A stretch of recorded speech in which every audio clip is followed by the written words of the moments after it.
वाह, कितना सुंदर बगीचा है। धीमी धीमी बारिश। उन्होंने मुझे बगीचे में क्यों बुलाया होगा? किस लिए बुलाया होगा?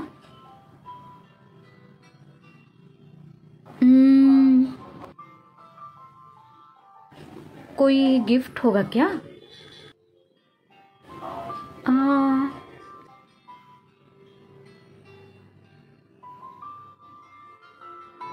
कोई गिफ्ट होगा क्या? जरूर, कुछ ना कुछ सरप्राइज तो होगा ही। क्या लेकर आएंगे?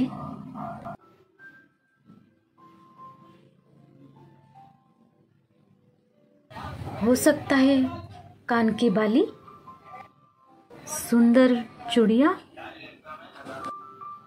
या पैरों की पायल।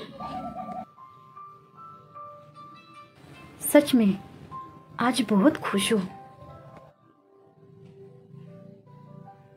क्या होगा? क्या हो सकता है?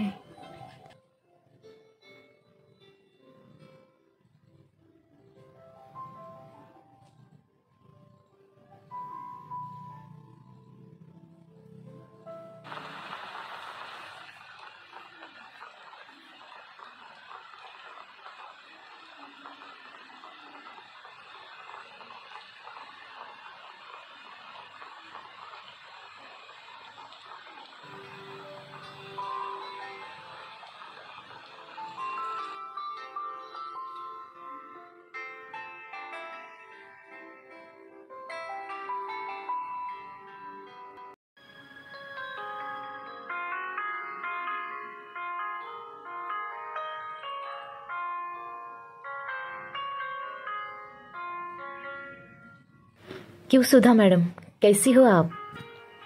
आखिर चंद्रमुखी और पारो के जैसे हम मिले ही। कितनी खूबसूरत दिखती हो आप। इसलिए ही मेरा पति आपको बहुत पसंद करता है। ऐसी पत्नी किसको पसंद नहीं आएगी प्रभा मैडम, जो अपने पति के पसंद की चीज़ों पर ध्यान देती है। मतलब पत्नी को वो काम पूरा करना चाहिए जो पति को पसंद हो। अगर पत्नी को पति की कुछ बातें पसंद नहीं आती लेकिन पति को पसंद है तो पत्नी ने उन्हें स्वीकार कर लेना चाहिए। ऐसा ही ना? रोमांटिक मूड में नई दुल्हन के गले में हाथ डालकर नज़र दूसरी लेडी की तरफ रखकर कहना, वाह क्या हाइट है, देखो क्या मस्त है, नहीं? लेकिन ऐसी प्रशंसा पत्नी ने किसी गैर आदमी के बारे में की तो उसके चरित्र पर शक करना।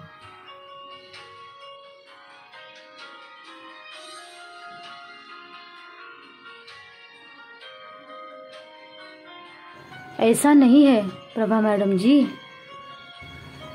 औरत ने वैसे भी अपनी मर्यादा संभालनी चाहिए ना।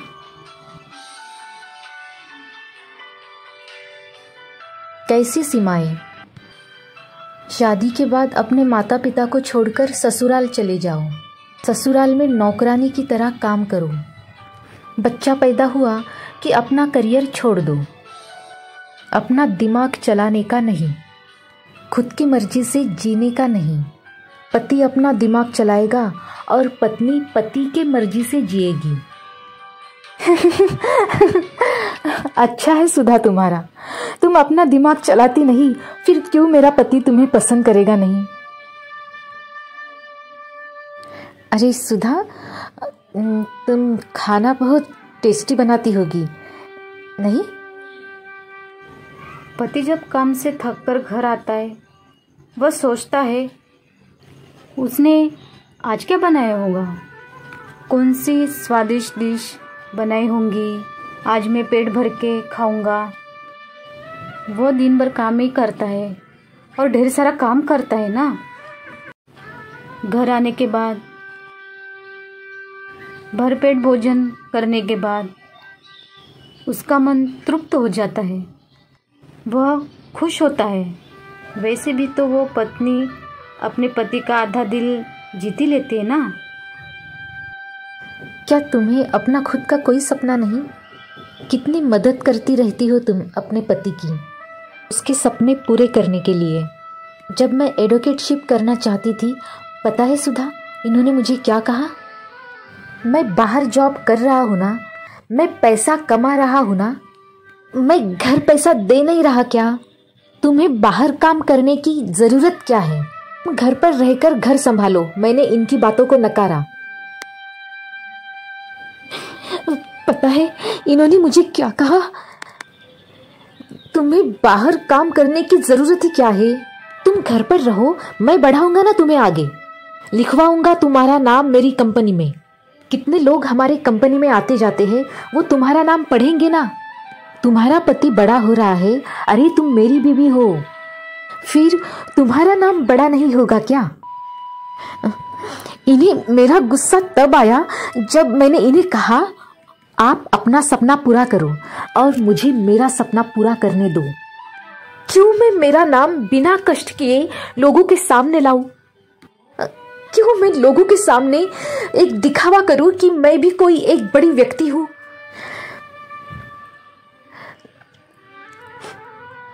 तब इन्होंने मुझे उल्टे पुल्टे जवाब देना शुरू कर दिए। तब इन्होंने मुझे कहा कि अगर मैंने बड़ों का कहना तब माना होता ना, अच्छा रहता था। मेरे लिए कितनी सुंदर लड़कियां शादी के लिए चलकर आई, वो भी अच्छा घर संभालने वाली। मेरा जीवन बर्बाद हो गया। बड़ों ने जो भी कहा वो सच निकला। अगर इस लड़की के साथ शादी करोगे ना तो बर्बाद हो जाओगे।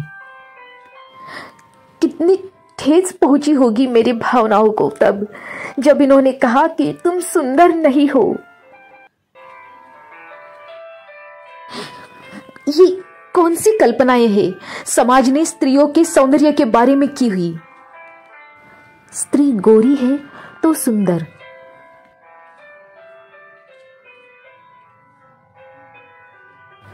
तुम बहुत गोरी हो सुधा मुझसे भी, इसलिए मेरा पति तुम्हें इतना पसंद करता है। सुधा, काम करते वक्त चूड़ियां टूटती नहीं?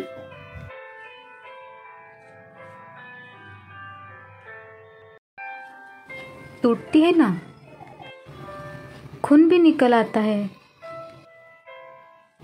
पर कहते हैं ना औरत का सौभाग्य, वही तो। हाँ प्रभा मैडम, इनको मेरे हाथ की चूड़ियाँ बहुत पसंद है, बहुत। वो मुझको कहते हैं तुम्हारे हाथ बहुत सुंदर दिखते हैं। ये चूड़ियाँ पहनने के बाद मुझे बहुत पसंद है चूड़ियाँ पहनना।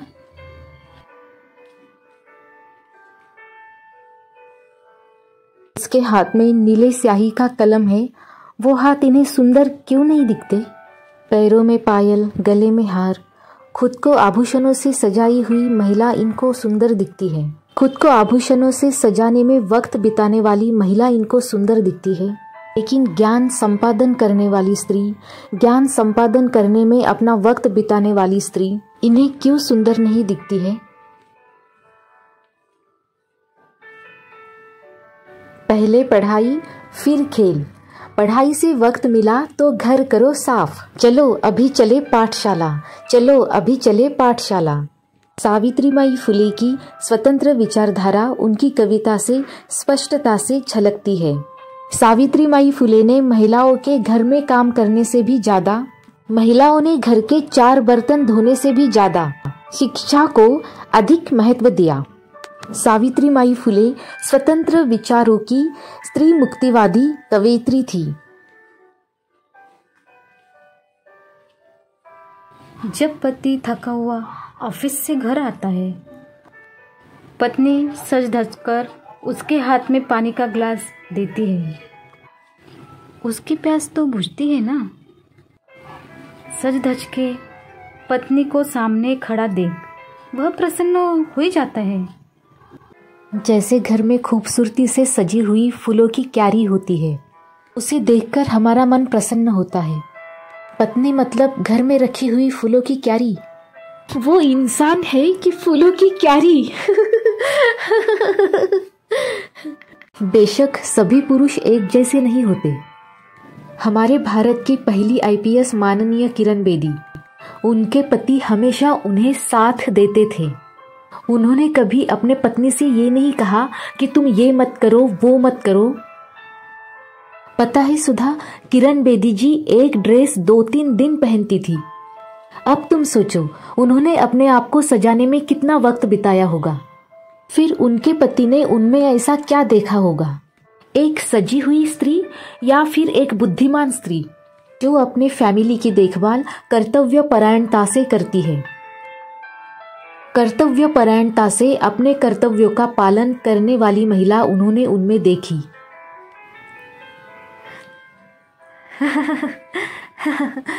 मेरी भी मेरे पति से यही उम्मीद थी, लेकिन मैंने मेरे जीवन में निराशा पाई।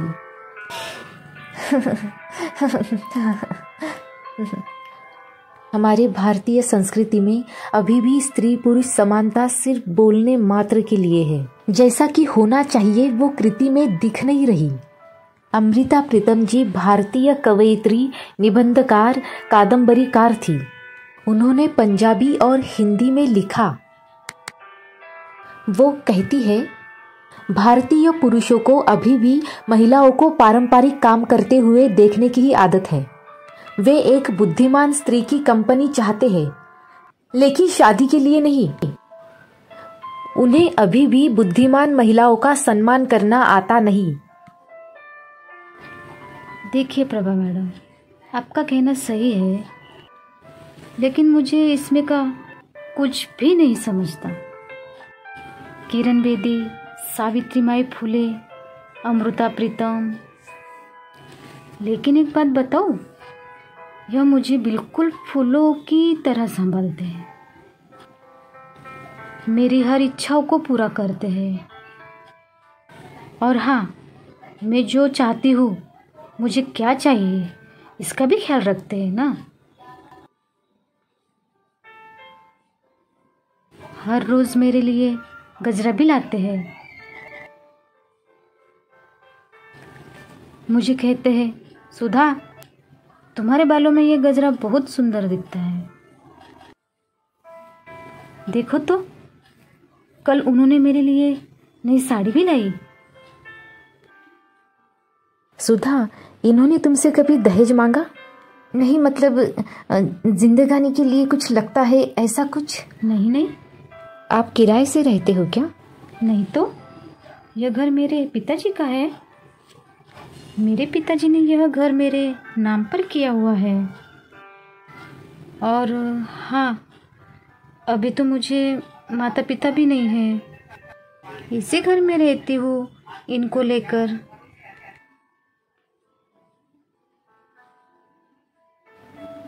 सुधा, जब मैं जॉब करना चाहती थी और इन्होंने मुझे मना कर दिया था, मैंने इन्हें कहा था आपको घर में पत्नी नहीं, काम करने वाली बाई चाहिए, नौकरानी चाहिए। पता है मेरी सास क्या बोल रही थी? क्यों री, क्या लेकर आई तू इस घर में? जिंदगानी के लिए कुछ लगता भी है कि नहीं? 6-7 लाख रुपए दहेज लाई क्या? मैंने मेरी सास को कहा कि मैं तुम्हारे ऊपर डाउरी प्रोहिबिशन एक्ट द्वारा कार्रवाई करूंगी। मेरे पति ने मुझसे कहा, पत्नी सिर्फ वही अच्छी रहती है जो अपने पति के गुनाहों को छुपाती है और दुनिया के सामने दिखाती है मेरा पति परमेश्वर। तू हमें दुनिया के सामने लाएगी ना, हम बदनाम नहीं होंगे। तू बदनाम होगी। सुधा, हम दोनों महिलाएं हैं। हमारी विचार और जीवन जीने की कल्पना की तरफ देखा जाए तो फर्क है, लेकिन तुम्हें कभी मेरे मदद की जरूरत महसूस हुई, जरूर बताना। हम दोनों एक अच्छे दोस्त बनकर जरूर रह सकते हैं। मुझे ऐसे ही कभी मिलोगी ना बगीचे में? हाँ हाँ हाँ, मिलूंगी ना, क्यों नहीं। हाँ हाँ।